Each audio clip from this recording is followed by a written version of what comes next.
because independent space can mean absolute. And absolute can have different meanings as well. So, for example, both Kant and Newton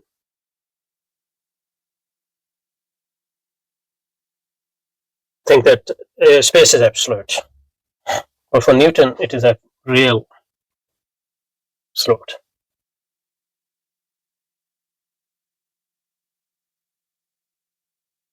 But for Kant, it is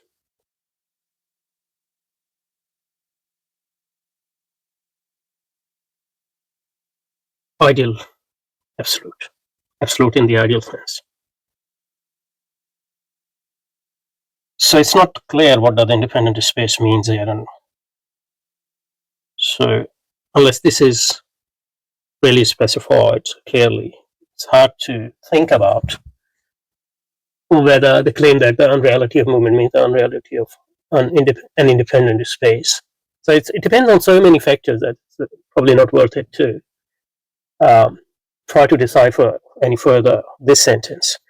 But we'll keep it in mind, and if it becomes clear in later lines and passages,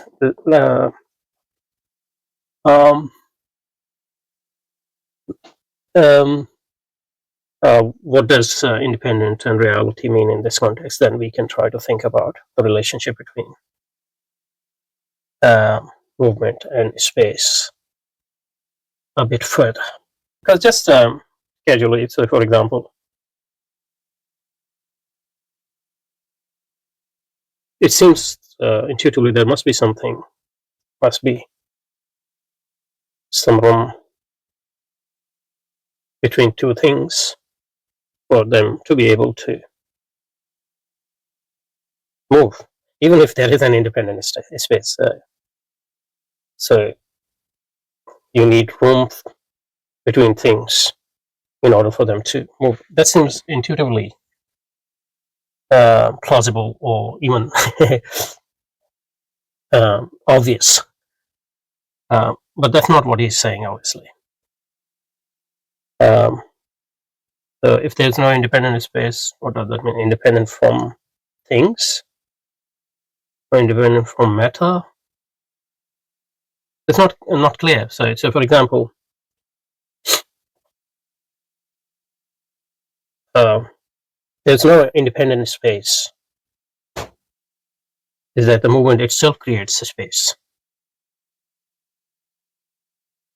So some sort of matter and energy throughout, and there are things which are present in that space, I guess. So the movement itself is creating a space in a way. And if there is some sort of energy, dark energy, some sort of a matter, and there are other material things which are contained in that matter, so they can make room.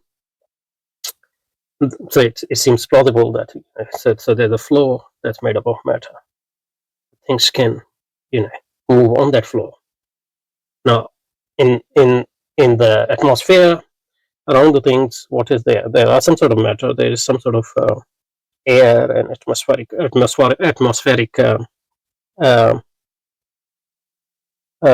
gases, or they're present there, and the thing can move.